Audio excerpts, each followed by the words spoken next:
Hey guys, it's Caden. Welcome to another Autism Digest interview. Today we are spotlighting an amazing organization. I've been in contact with them for a couple of months now, but we're finally getting this done. This organization was started by a tech expert to help his autistic son get the resources he needs to thrive. Now this organization is helping other autistic individuals get what they need. And the CEO is here with us today. She is Kimberly McCarten of Johnathan's Landing. Thanks for coming on, Kim. Thank you. Thank you so much for inviting me. I'm so excited to be here, especially with all of your viewers and listeners. So thank you. Of course, we're honored to have you. My first question for you is, for those that may not know what Johnathan's Landing is specifically, do you mind telling us the story of the organization in your own words? Absolutely. Thank you. So as you mentioned, Jason Eichenholz, he founded Johnathan's Landing Foundation. He was inspired by his son and of course by many other parents who really do stay up at night thinking, what is going to happen to my child, right, when I'm gone? And how are they going to thrive? And how are they going to live and have a career and be happy? I think that's right on the minds of not only the parents, but any caregivers, loved ones, and individuals themselves, right? We all kind of think that. And then I think especially individuals with autism, these are thoughts that go through their head, right? So he was very much inspired. His son is now 19 years old. So he's getting very close to that 22-year-old services cliff, if you will, where what actually happens, what is really the next step when there are not day-to-day activities for him. And so he set out to go, I want to do something, but I want to do it bigger and bolder and in his true tech personality, which is how do we make sure that individuals thrive both in work and in live? And so put those on equal pillars and said, how do we do this? But then how do we scale with such a large number, such a massive population of individuals needing more and more assistance every year? It's how do we do this and scale it, but then also reduce the cost for families, because it is so expensive and it is so difficult to navigate through that. So those were his big major wants, goals, and desires to have happen for Johnathan's Landing Foundation. And that's exactly what we're doing. And that's what we admire here. That's definitely a great mission to have, and absolutely agree that a lot of autistic individuals and parents and caregivers wonder what's really next after I become an adult and graduate college, and that structure that people like autistic individuals like is gone. So I'm glad he's taken the initiative. My next question for you is, where did the name Johnathan's Landing come from for the organization? Sure. So Jason's son is Johnathan. So he named the organization after his son, and really those set out to go, okay, if we're going to, how can we better understand how we get individuals jobs, right? So what is the true career pathway for someone that is neurodiverse? And then also, he wanted to create, and what we are creating is a community for 500. So it is rather a large scale. It is going to be something very unique and different out there. And in doing that, to go, how do we actually do that? The reason to go so big is how do we incorporate more socialization? How do we incorporate more career development? And then how do we do that by reducing the cost of services? So that was really intentional. His son, Johnathan, as he would say in his own words, is cared for. And he really could have taken what he had set aside for him and just kind of created one house maybe for him and his friends. And instead he said, I'm going to be inspired and create an amazing community for him and 499 other individuals plus. And since we've started this development, we've even grown bigger to go, we know that there are other ways through research and development and working with incredible partners to be able to even do more. But it's really about reducing those costs of services and getting individuals jobs. I absolutely agree, and I highly respect that. My next question for you is, how did you personally get involved with Johnathan's Landing? Oh, that's a great question. So I have been serving in the disability community for probably about 30 years. I started volunteering a long, long time ago, and absolutely just kind of fell in love with the people that I got to work with. And through that, started a career in nonprofit and working with individuals with developmental disabilities and autism and that are neurodiverse. And about a year and a half ago, I met Johnathan's Landing Foundation, starting to work with them on employment and specifically on career development and going, how do we take what we've learned, the best practices from all these incredible organizations that have come before us, take that information and then even develop it further and go, if we got to start something from scratch, how would we actually develop careers? How would we actually start working with people? And so it was my job to set out to kind of put that into motion and then to get, have Jason's dream come to life. So that's how I got introduced. And then about a year ago became acting CEO. And now we are building this incredible organization. That's great. 20 years is definitely impressive. So I'm glad you got involved with this cause early. Mm-hmm. My next question for you is, as of late, there's been several federal nonprofit cuts, many of which impact the autism community specifically.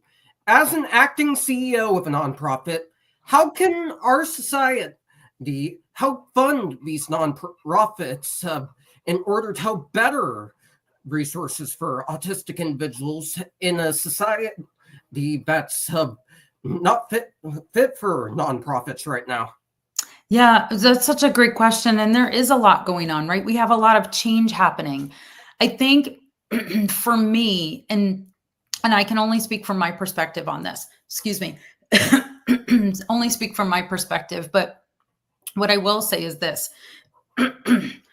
We have an incredible amount of knowledge about what it is that we can do. We do know that sometimes the unemployment rate for an individual that is neurodiverse could be as high as 80%. Right? That is, in this population, that is not okay. So what we want to do is better work with our community partners. So if there winds up being a lag in government funding or something where we can't get it through, we need to be entrepreneurial. We need to be out there and doing something that's different. So what we did at Johnathan's Landing Foundation is we took amazing different models for careers and how to develop careers. And we went to an industry that really needs more people. So we looked at the cell phone, tablet repair, and disposition services. So let me, just for maybe some viewers that wouldn't know what that is, mobile devices, your phone, your laptop, your iPad, whatever it is that you wind up using as your device, a mobile device, you can take it around with you. We actually do repairs. And then we properly discard them. So they're either wiped for all their data when we get it from an individual, or we recycle them, but we make sure that we use all the parts. We're doing everything we can to sustain that and keep it out of landfills. So with that, what we get to do is we started working with the national organization that oversees all of mobile device repair and disposition work. And they have what they call the WISE certification. And in order to get through the WISE certification, you learn about the history of mobile devices, and then you learn how to fix them. So you learn how to actually take apart a phone, rebuild it, take apart a laptop, rebuild them. And there's about a 20,000 technician shortage across the country. So we said, this is a great spot. This could be an entree for neurodiverse individuals to get into the tech world and to start layering their credentials and how they can get better jobs. And so we went out and recreated the curriculum, right? We took the curriculum that is already there for certifications, and we've broken that curriculum down into what we call micro-credentials. This way, a person gets to go at their own pace. They get to thrive where they best can, right? And then we're able to help them get jobs. So we're looking at it where instead of just going, hey, Kaden, what do you love to do? And what is something you might want to do? And then I try to go out there and get you a job in that field. Instead, we're inviting people into our space and saying, are you interested in this work? Is there something you could see yourself doing? And then we help them through the process of getting certified, and that will get them closer to a job. So our goal is going to be, can we get you 85 to 90% ready for a job? And then all that you're needing to do is get used to the environment that you're working in. And I think that, like, the more creative that we can get with how we're actually creating jobs is how we're going to offset when we have a lag in the funding sources available from the government, if that makes sense. That makes total sense, and that's a really good idea. I will add that empathy in society is also key to helping to fund these nonprofits. As an autistic and neurodiverse individual myself, I definitely know how it feels to be looking for a job, freaking out about the future. You're especially in the field I'm majoring in personally, which is communications. Those jobs are few and far between, unfortunately, due to AI.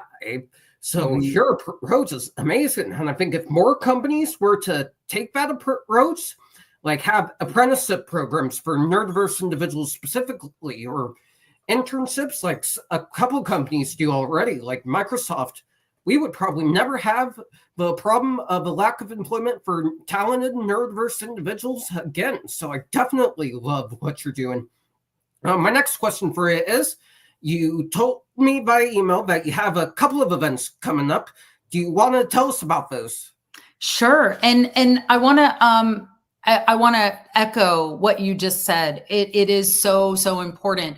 So at Johnathan's Landing Foundation, we'll have several social enterprises. So we are kicking off with, it's Tectonic is the name of the organization, which is our cell phone tablet repair business. And then we will be launching in the culinary sciences in 2026. So that's a big thing coming up. And that's really going to be, again, what we're looking at is creating social enterprises where not only a few people, but a lot of people can work, but they also can get those credentials to get other types of work. So even with the mobile device repair, you could then go get a job. If you could get a job with Tectonic, or you could go work for the Geek Squad. You could go work at Apple Repair. Like, there's other things you can do. You Break, I Fix, those kind of companies. So we're looking at doing the same thing then in the culinary field as well. And I think when we start looking at different social enterprises and how people can do things, to your point, it is that level of empathy. What I love about our program is it goes from the introduction, and then it goes all the way through, as you mentioned, to an apprenticeship. So now us as an organization, we get to know you. We know when you're at your best, and we know when you might need some support. And I think you're right. I think that call to action to companies looking more at that, that's how anyone going to college today is really getting their jobs. They're getting internships in the summer, and that company is getting to know them. We need to do the same thing for individuals that are neurodiverse and give them that chance to get to know and get the feel for a company. So I just wanted to reiterate that point. And so some upcoming events that we have is going to be that we're launching another social enterprise. But we, if you go to our website at jonathanslanding.org, we constantly update on, we call them skill circuits. And that's how people can get introduced into the mobile device repair. Because how do you know if you like something until you try it? So it's a demonstrative event. So Caden, you would come and then you'd learn, and you'd go through different stations to see, do I like this kind of work? And if you do, then you kind of like go to the next step, which is a tech teardown. And then we move on through the process of getting a certification. So like everything we have that we're doing is wrapped around how we can do more. And the reason, and the kind of the biggest part for us, is we have something called the Million Device Drive. And so what we're asking everybody, especially your viewers, what we call them drawer phones at Johnathan's Landing Foundation. Because so many people, right, you get a new phone, and then if you didn't trade it in to get your new one, you're like, you just throw it in your drawer because it has all your stuff on it, has all your data. And so you can actually donate your device. We will wipe your data and send you a certification that it's all good. And then we take that technology and our apprenticeship So they use it to train, to learn, and to practice. And then they do the repairs. And we then sell those devices to put more money into being able to hire more people and do more career development. So really fun. It definitely sounds fun. Are these going to be across the country? I know I definitely would love to check one of those out. Yeah. So that's such a great question. So we have just completed our e-learning system, and we'll be launching that in a couple weeks, actually. So then anyone, anywhere in the country will be able to log in and be able to train to be a technician. As far as our skill circuits, one of the things that we're looking to do is we're looking to partner with organizations throughout the country, and we'll be launching this in the next couple months, where if your organization already serves individuals that are neurodiverse and this is something that you think you'd like to get involved with, you reach out to us and we will start working with you as an organization. We're already doing that in Orlando. We're working with 12 different organizations right now, where we are working with their individuals and helping them get trained and go through their apprenticeship to get jobs. So we can see that scaling across the country. And as far as the Million Device Drive, so simple. You go to tectonic.world and you fill out a very quick form. It maybe takes a minute. We send you the box and the shipping label, and you just put everything inside. You unlock your phone, you do the 3 steps that we give you, and then you put everything inside and you send it back to us. That's how easy it is. So everything that we are doing, you can get involved with nationally, and that will keep growing as we build. That sounds perfect. You heard it here first, guys. Be sure to donate your phone to the Tech Drive and support this amazing organization. Anyways, that's going to do it for this interview, guys. Thank you so much to Kim for coming on and sharing her story and the story of Johnathan's landing. If you guys want to see more amazing interviews, be sure to like, comment, and subscribe to the Autism Digest channel. Check out our August issue that came out last month by going to autismdigest.com. And stay tuned for the audio file of this interview to be posted on our Spotify. Thank you guys so much for watching, and we'll see you in the next one. Thank you.